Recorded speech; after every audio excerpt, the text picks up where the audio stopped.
Chapitre 175. Le cousin Simon revient à Jésus. Ils sont accueillis dans une pauvre maison où se trouve une petite vieille entourée d'une ribambelle d'enfants de 10 à 2 ans plus ou moins. La maison est au milieu de petits champs peu entretenus, plusieurs transformés en prés où émergent des arbres fruitiers qui ont survécu. La paix à toi, Jeanne. Cela va mieux aujourd'hui? Ils sont venus t'apporter de l'aide?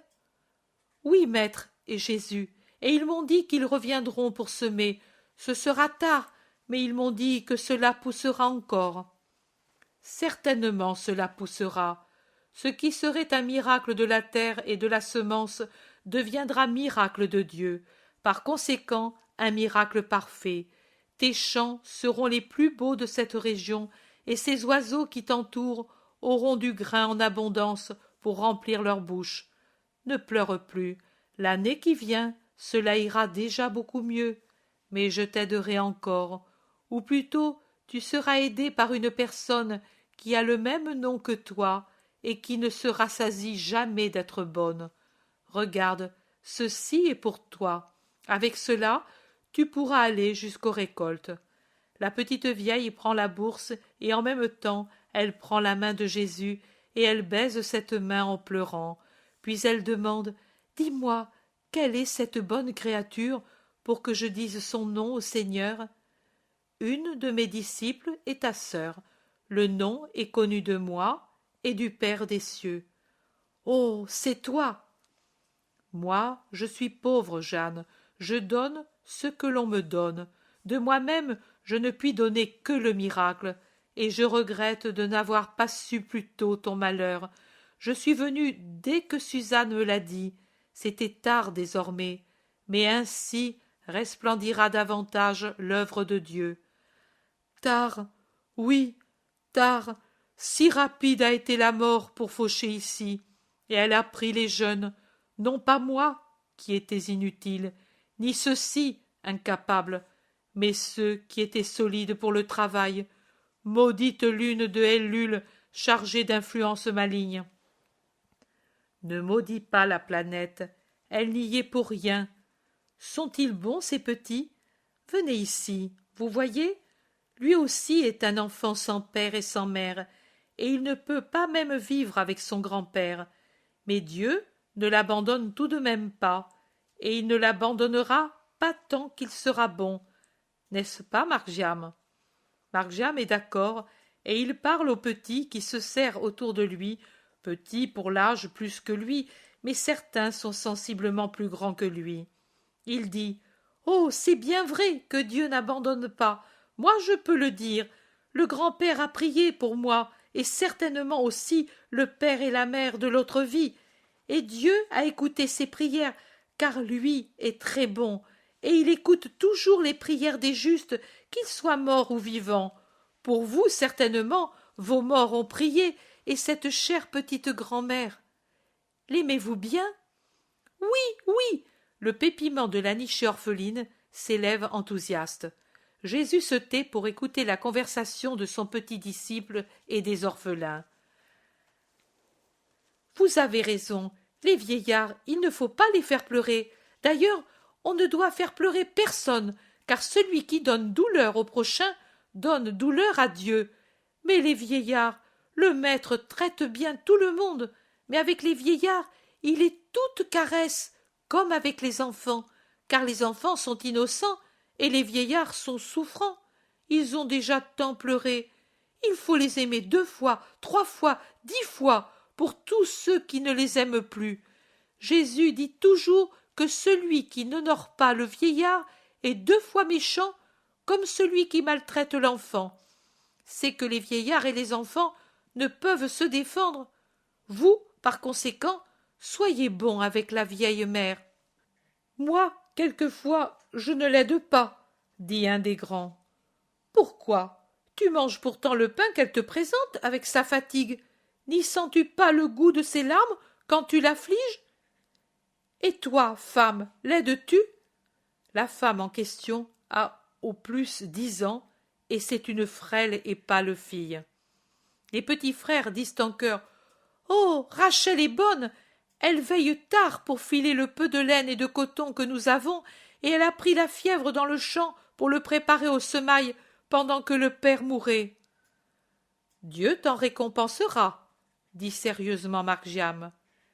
Il m'a déjà récompensé en soulageant la peine de la grand-mère. Jésus intervient. Tu ne demandes pas davantage? Non, Seigneur. Mais es-tu guéri? Non, Seigneur, mais peu importe. Maintenant, si je meurs, la grand-mère est secourue. Avant, il me déplaisait de mourir parce que je l'aidais. Mais la mort est une vilaine chose, fillette. Comme Dieu m'aide pendant ma vie, il m'aidera à la mort, et j'irai trouver maman. Oh, ne pleure pas, grand-mère, je t'aime bien, chérie, je ne le dirai plus si cela doit te faire pleurer. Et même si tu le veux, je dirai au Seigneur qu'il me guérisse. Ne pleure pas, ma petite maman. Et elle embrasse la petite vieille désolée. Fais qu'elle guérisse, Seigneur. Mon grand-père, tu l'as rendu heureux à cause de moi. Rends heureuse cette petite vieille maintenant, dit Margiam. Jésus demande sérieusement. Les grâces s'obtiennent par le sacrifice. Toi, quel sacrifice fais-tu pour l'obtenir? Margiam réfléchit. Il cherche ce à quoi il lui sera plus pénible de renoncer. Puis il sourit. Je ne prendrai plus de miel pendant toute une lune. C'est peu. Celle de Casleu est déjà bien avancée. Je parle d'une lune pour dire 4 phases, et pense que ces jours, c'est la fête des Lumières, et il y a les foisses au miel. C'est vrai. Eh bien, Rachel guérira grâce à toi. Maintenant partons. Adieu, Jeanne. Avant de partir, je viendrai encore. Adieu, Rachel, et toi, Tobie, sois toujours bon. Adieu, vous tous, petits. Que reste sur vous ma bénédiction, et en vous ma paix. Ils sortent, suivis par les bénédictions de la petite vieille et des enfants. Margiam, une fois joué son rôle d'apôtre et victime, se met à sauter comme un cabri en courant en avant. Simon observe avec un sourire. Son premier sermon et son premier sacrifice, voilà qui promet, ne te semble-t-il pas, maître? Oui, mais il a déjà prêché plusieurs fois, même pour Judas de Simon. Le zélote interrompt, auquel il semble que le Seigneur fasse parler par les enfants, peut-être pour éviter des vengeances de sa part. Des vengeances, non. Je ne crois pas qu'il arrive à pareille chose, mais des réactions vives, oui. Il n'aime pas la vérité, celui qui mérite le reproche. Et pourtant, il faut la dire. Simon l'observe, puis il demande.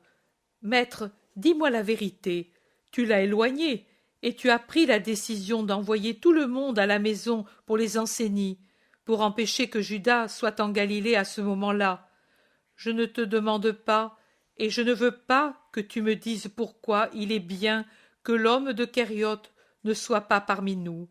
Il me suffit de savoir si j'ai deviné. Tous le pensent, tu sais, Thomas lui-même, et il m'a dit « Je pars sans réagir, car je comprends qu'il y a par-dessous un motif sérieux. » Et il a ajouté « Et le maître fait bien d'agir comme il le fait. Trop de Naoum, Sadoc, Jochana et Éléazar dans les amitiés de Judas. Il n'est pas stupide, Thomas, et il n'est pas mauvais, bien que très homme. Dans son affection pour toi, il est très sincère. Je le sais, et c'est vrai ce que vous avez pensé. Bientôt, vous en saurez la raison. Nous ne te la demandons pas. Mais j'aurai à vous demander de l'aide, et je devrais vous le dire. Margiam revient en vitesse. Maître, là-bas, là où le sentier débouche sur la route, il y a ton cousin Simon, tout en sueur, comme s'il avait beaucoup couru. Il m'a demandé où est Jésus. J'ai répondu ici, en arrière, avec Simon le Zélote. Il m'a dit il passe par ici. Certainement, ai-je répondu.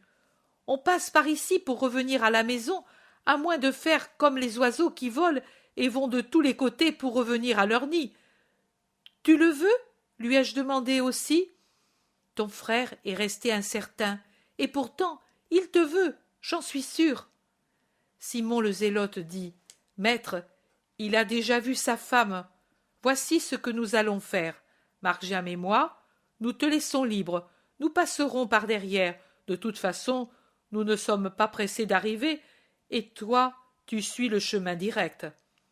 Oui, merci, Simon. Adieu à tous les deux. Ils se séparent, et Jésus presse le pas vers la grand'route. Voilà Simon d'Alphée, adossé à un tronc d'arbre qui halète et essuie sa sueur. En voyant Jésus, il lève les bras, et puis les laisse retomber, et baisse la tête, humilié. Jésus le rejoint et lui met la main sur l'épaule en lui demandant: Que veux-tu de moi, Simon? Me faire plaisir en me disant une parole d'amour que j'attends depuis de nombreux jours? Simon baisse encore davantage la tête et garde le silence. Parle donc. Est-ce que peut-être je suis un étranger pour toi? Non, en vérité, tu es toujours mon bon frère Simon. Et moi, je suis pour toi le petit Jésus que tu portais péniblement dans tes bras, mais avec tant d'amour, quand nous sommes revenus à Nazareth. L'homme cache son visage avec ses mains et se laisse tomber à genoux en gémissant. Ô mon Jésus, c'est moi le coupable, mais je suis suffisamment puni. Allons, lève-toi, nous sommes parents. Allons, que veux-tu? Mon enfant, et les pleurs l'étranglent. Ton enfant? Eh bien, il est vraiment mourant, et avec lui meurt l'amour de Salomé, et je reste avec deux remords d'avoir perdu l'enfant et l'épouse à la fois. Cette nuit, j'ai cru qu'il était déjà mort, et elle me paraissait une hyène. Elle me criait au visage: Assassin de ton fils! J'ai prié que cela ne soit pas, en me jurant à moi-même de venir à toi si l'enfant revenait, même si on devrait me chasser. Je le mérite, du reste, pour te faire savoir que toi seul pouvais empêcher mon malheur. À l'aurore, l'enfant s'est repris un peu. Je me suis enfui de ma maison pour aller à la tienne, par derrière la ville, pour ne pas trouver d'obstacle. J'ai frappé. Ta mère m'a ouvert, étonnée. Elle aurait pu me recevoir mal. Elle m'a seulement dit: Qu'as-tu, pauvre Simon? Et elle m'a caressé comme si j'étais encore un enfant. Cela m'a fait beaucoup pleurer. Et l'orgueil, l'hésitation ont ainsi disparu. Ce n'est pas possible que ce soit vrai, ce que nous a dit Judas, ton apôtre, pas mon frère. Cela, je ne l'ai pas dit à Marie, mais je me le dis à moi-même en me battant la poitrine et en me traitant de tous les noms depuis ce moment-là. À elle, j'ai dit: Jésus est-il là? C'est pour Alphée, il va mourir. Marie m'a dit: Cours, il est vers Cana avec l'enfant et un apôtre. Sur la route de Cana, mais fais vite, il est sorti à l'aurore, il va revenir. Je prierai pour que tu le trouves. Pas un mot de reproche, pas un pour moi qui en mérite tant.